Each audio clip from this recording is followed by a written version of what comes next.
ونصلي ونسلم على رسوله الكريم أما بعد فأعوذ بالله من الشيطان الرجيم بسم الله الرحمن الرحيم عن زيد بن خالد الجهني أنه قال لا أرمقن صلاة رسول الله صلى الله عليه وسلم الليلة فصلى ركعتين خفيفتين ثم صلى ركعتين طويلتين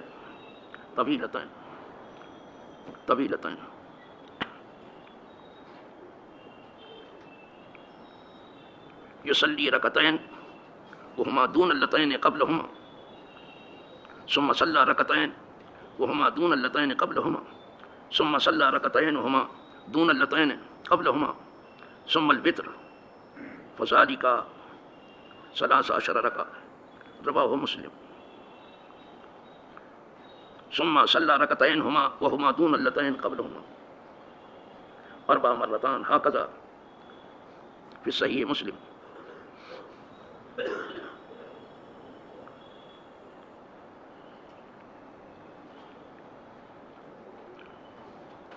وافراده من کتاب الحمیدی و موطا مالک و سنن ابو داؤد جامع الرسول. حضور کی رات کی نمازیں معرض بیان میں ہیں. دن کو تو جو حضور عمل کرتے تھے صحابہ بغور دیکھتے ہی تھے اس کو، اور انہیں حکم بھی تھا کہ تم مجھے دیکھو اور جیسا کچھ دیکھ رہے ہو عمل کرنے کی کوشش کرو. صرف نماز ہی میں نہیں، یعنی میں تمہارے لیے تمہارے پورے دین میں نمونہ ہوں، تو مجھے دیکھتے جاؤ اور دیکھ کر کے عمل کرو.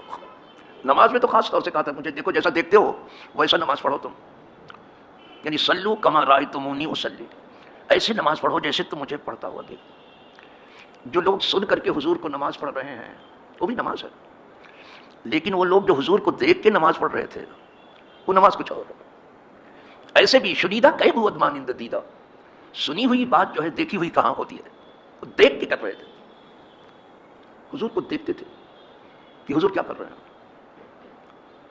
کبھی کبھی وہ کام کرنے کو حضور کہتے بھی نہیں تھے اور دیکھ کے شروع کر دیتے تھے صاحب. پھر حضور کو منع کرنا پڑتا تھا کہ نہیں یہ تمہارے بس کی چیز نہیں، یہ مت کرو تم. بس اتنا دیکھتے تھے. تو دن کو تو وہ دیکھتے ہی تھے، وہ بہت قاعدے سے دیکھتے، لیکن قربان جائیں ان کے حضور کے رات کے عمل کو بھی وہ دیکھنا چاہتے تھے کہ حضور رات کو کیسی نماز پڑھتے ہیں. یہ خالد جونی کہتے ہیں کہ میں نے تو عہد کیا کہ میں حضور کی رات کی نماز بھی ضرور دیکھوں گا. اس کا مطلب حضور کبھی مسجد میں بھی پڑھتے تھے رات کی نماز. جب تو دیکھیں گے گھر میں پڑھتے ہوں گے تو کیسے دیکھیں گے. بس کبھی کبھی مسجد میں بھی پڑھ لیتے تھے. خالد جونی نے طے کیا کہ میں حضور کی رات کی نماز ضرور دیکھوں گا. یہ الفاظ ہے. بس آج پوری دنیا جو ہے صرف حضور کو سن کر کے عمل کر رہی ہے کہ حضور ایسا کرتے تھے ایسا کرتے تھے، یا پڑھ کر کے جو ہے کتابوں میں حضور نے ایسا کیا ایسا کیا. صحابہ محض سن کے عمل نہیں کرتے تھے اور پڑھ کے نہیں عمل کرتے تھے، حضور کو دیکھ کے عمل کرتے تھے. بڑا فرق ہے. ہم آپ بھی قبلہ کی طرف منہ کرتے ہیں نا، اور سارا جہاں قبلہ کی طرف منہ کرتا ہے، پوری دنیا قبلہ کی طرف منہ کرتا ہے اور سب قبلہ ہی کی طرف سجدہ کرتے ہیں. لیکن اس سجدے میں اور وہ سجدہ جو کعبہ کو دیکھ کر کے کرتے ہیں فرق ہے. یہاں قبلہ سامنے نہیں ہے ہمارے، اس طرف ہے ضرور قبلہ لیکن سامنے نہیں، وہاں سامنے قبلہ ہے. بڑا فرق ہے سننے میں اور دیکھ. لہٰذا وہ جو بکرات بنے بیٹھے ہیں اور صحابہ کے عمل پر انگلی اٹھاتے ہیں، ان کی حماقت کا کوئی اندازہ ہے کہ نسبت خاک رہا بعالم پاک، جنہوں نے دیکھ کر کے عمل کیا ہے، میں سن کر کے اور پڑھ کر کے نہیں کیا ہے، ان پر آپ تنقید کرتے ہو پھٹے منہ پر. تمہیں ہوا کیا ہے؟ ارے یہ تو بہت ان کے اچھے جو اعمال ہیں ان کی بات میں کر رہا ہوں. نماز ہے، روزہ ہے، حج ہے، زکوٰۃ ہے، سب یہ سب حضور کے سامنے کرتے تھے. یہ تو اچھی چیزیں ہیں. ان کے آپس میں جو اختلافات ہیں، جیسا ہوتا ہے کہ 4 آدمی جہاں رہتے ہیں وہ اختلاف ہوتا ہی ہے، اس میں بھی ہم کو آپ کو پڑھنے کی ضرورت نہیں ہے، اس لیے کہ وہ بہت اونچے لوگ تھے. وہ جتنے اونچے تھے ہم اتنے ہی نیچے ہیں، یہ سمجھ لینا. اگر اونچے تو کس سے اونچے؟ ہم سے، سب سے. تو کسی نیچے کو یہ حق نہیں پہنچتا کہ جو اس سے بہت اوپر ہے اس پر نکتہ چینی کرے. ہم بہت نیچے ہیں، بہت پیچھے ہیں، اور بہت اونچے تھے، بہت آگے تھے. ہمیں مشاجرات صحابہ میں ہم کو پڑھنے کی ضرورت نہیں ہے. بس بڑوں کے معاملے میں پڑھنے کی ضرورت نہیں. مجھے یاد آتا ہے ایک مرتبہ ہمارے یہاں دارالعلوم محمدیہ میں جب ہم لوگ باولا مسجد میں پڑھا رہے تھے بچوں کو،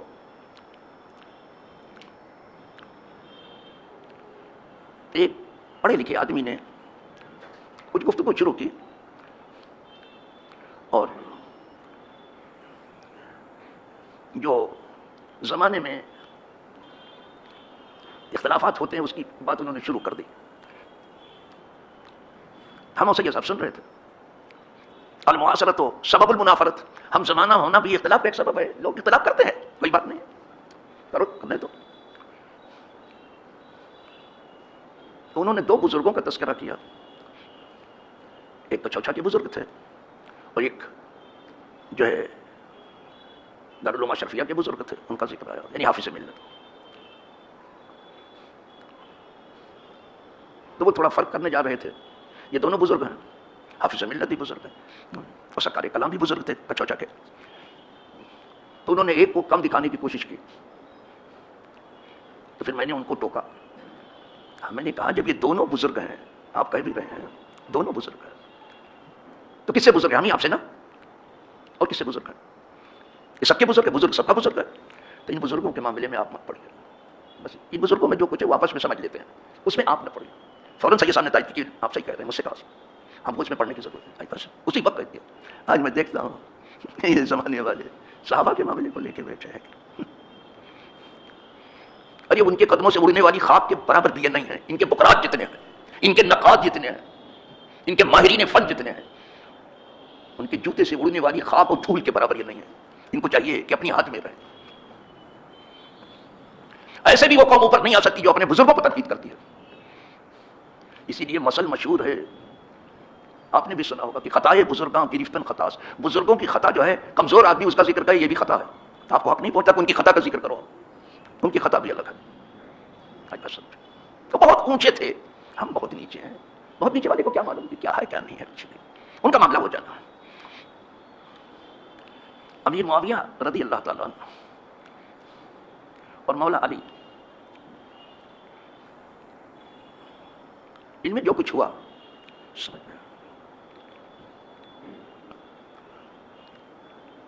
صحابہ جو ہے کچھ مولا علی کے ساتھ ہو گئے، کچھ امیر معاویہ کے ساتھ ہو گئے، کچھ جو ہے دونوں سے الگ ہو گئے. سب صحابہ اپنی اپنی وہ ان کا معاملہ تھا. لیکن ہمیں حق نہیں پہنچتا ہے کہ خواہی نہ خواہی کسی پر تنقید کریں. اب ذرا ان کے اونچے ہونے کی بات بتاتا ہوں. مولا علی اور امیر معاویہ کے درمیان مقام صفین پر بڑی خونریز جنگ ہوئی. شاہ روم نے امیر معاویہ کو لکھا کہ علی جو ہے تمہیں اکھاڑ پھینکنا چاہتے ہیں، تو اگر آپ اجازت دو تو ہم آپ کے ساتھ مل کر کے، سمجھ میں آئے، وہ جنگ کر رہے ہیں اور جو کچھ وہ کرنا چاہتے ہیں ان کو نہ کرنے دیں. تو کوئی ایسے وقت میں مدد پا کر کے خوش ہوتا ہے نا کہ چلو کہیں سے مل. آج یہی سب چل رہا ہے. امیر معاویہ کا جواب سنیے. کہا وہ رومی کتے، کتا کہا، وہ مدد کی پیشکش کر رہا ہے، یہ کتا کہہ رہے ہیں. کرے گا کوئی؟ ہے کوئی کسی کو؟ سب مغرب کے تلوے چاٹ رہے ہیں، 57 ممالک ہیں، باتیں سب ادھر ادھر کی بنا رہے ہیں. خدا کیا کیسی یہ بات بنائیں گے مجھے معلوم نہیں. باتیں بنا رہے ہیں. یہاں امیر معاویہ سے سیکھیں. اور رومی کتے، تو علی کے خلاف میری مدد کرے گا؟ یہ ہمارا آپس کا معاملہ ہے. ہم کبھی لڑ بھڑ کر کے طے کر لیں گے، کبھی بیٹھ کے طے کر لیں گے. یہ ہمارا آپس کا معاملہ ہے، اس میں تجھے پڑھنے کی ضرورت نہیں ہے. دیکھا آج مغرب کون سی چیز ہے جس میں دخیل نہیں ہے؟ کتنی حکومتیں بنا چکا ہے، کتنی حکومتیں بگاڑ چکا ہے، جتنی ہیں سب اس کے زیر نہیں ہے. تیرے امیر معاویہ کے بتائے ہوئے راستے پر نہیں ہے. اور تقریر کرتے فساد فی الحال پر، میں حافظ ہوں، اور سب کے دماغ پر نہیں تقریر کرتے کہ کتنا خون بہ چکا ہے امت مسلمہ کا. کیا بتایا جائے؟ کیا یہ ہمارا آپس کا معاملہ ہے، اس میں تجھے یہ اتنے اونچے آدمی ہیں، بہت اونچے، بہت اونچا آدمی جو ہوگا ایسا کرے گا. ورنہ تو پھر ڈوبتے کو تنکے کا سارا قریب تک کہ مولا علی ان کو شکست دے امیر معاویہ کو. لیکن اس کے باوجود بھی یہ کہا، پھر اتنا ہی نہیں کہا کہ ہمارا آپس کا معاملہ ہے، ہم طے کر لیں گے. یہی کہنا چاہیے مسلم حکمرانوں کہ آپ دخیل مت ہو، ہمارا آپس کا ہے. لیکن ان کو منہ کہاں ہے؟ ان کو اب انسان اور انسانیت عزیز نہیں ہے، ڈالر عزیز ہے، ریال عزیز ہے، زمین عزیز ہے. انسان اور انسانیت ان کو کوئی سروکار نہیں ان حکمرانوں کا. یہ اتنا ہی نہیں کہا انہوں نے یہ بھی کہا، یہ بھی دیکھنے کہ اگر علی کے خلاف تو لشکر لے کے آیا تو پہلا آدمی جو علی کے جھنڈے کے نیچے جنگ کرے گا وہ امیر معاویہ. علی کے جھنڈے کے نیچے اتنا بڑا کلیجہ لاؤ پھر بات کرو. زبانیں تمہاری لمبی ہیں, دل بہت چھوٹا ہے تمہارا. یہ چھوٹے دل پر اتنی لمبی زبان نہیں چاہیے. ابھی تم کیا سمجھو کہ امیر معاویہ کیا, تمہیں کیا معلوم صحابہ کس کو کہتے ہیں, تمہیں ہوا بھی نہیں لگی ہے جہاں سے وہ گزرے ہیں. چلو صاحب اب حدیث کا ترجمہ کر دیتا ہوں خالد جوہنی کی جو پڑھا ہے میں نے. یہ روایت ہے زید بن خالد جوہنی, زبردست صحابی ہیں. وہ کہتے ہیں انہو قال, انہوں نے کہا لارمقن صلاۃ رسول اللہ صلی اللہ علیہ وسلم, میں ضرور دیکھوں گا حضور کی رات کی نماز.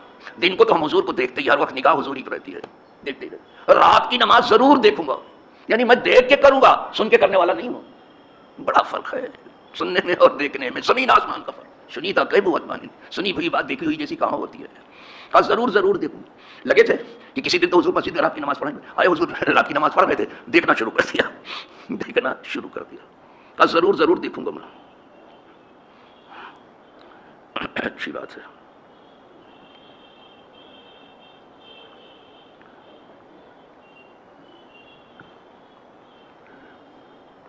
تو حضور کو دیکھا کہ حضور نے دو ہلکی نمازیں پڑھی پہلے رات کو, خفیفتیں, ہلکی نماز پڑھی.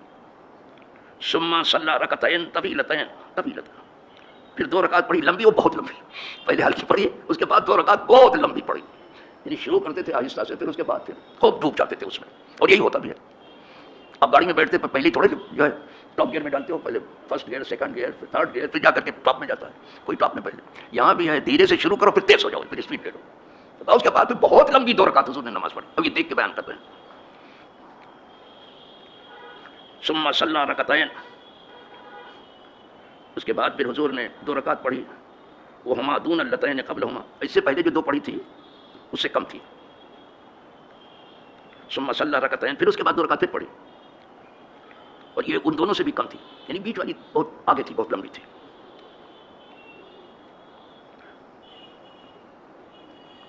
پھر حضور نے 2 رکعت پڑھی, وہ پہلے جو پڑھی تھی اس سے ہلکی تھی, جو 2 پہلے پڑھی تھی. ثم الوتر, اس کے بعد وتر پڑھ لیا. جب وتر پڑھ لیا حضور نے, وتر آخر وقت میں ہوتا ہے بالکل, فذلک ثلاثۃ عشر رکعت, یہ 13 رکعت ہو گئی. یعنی 10 جو ہے وہ تہجد کی ہوئی, اور 3 رکعت وتر کی, 13 کی روایت کر دیا. دیکھ رہے ہیں آپ, صرف دیکھنے کے لیے بیٹھے تھے کہ حضور یہ کس طرح سے کرتے. اور یہ خانقاہیں جو ہے یہی کہتی ہیں کہ تم اپنے پیر پر نگاہ رکھو کہ تمہارا پیر کیا کرتا ہے. ایک ادا اس کی دیکھو, اس کی کوئی ادا حکمت سے خالی نہیں ہوتی. پیر اگر پیر ہے تو, ویسے ہمارے حضرت فرماتے تھے, اشرف العلماء فرماتے تھے کہ زیادہ تر پیر ہی نہیں پا رہے ہیں, لیکن اگر پیر واقعی پیر ہے تو پھر اس کی ایک ادا پر آپ نگاہ رکھو. کوئی کام حکمت کے بغیر نہیں کرتا.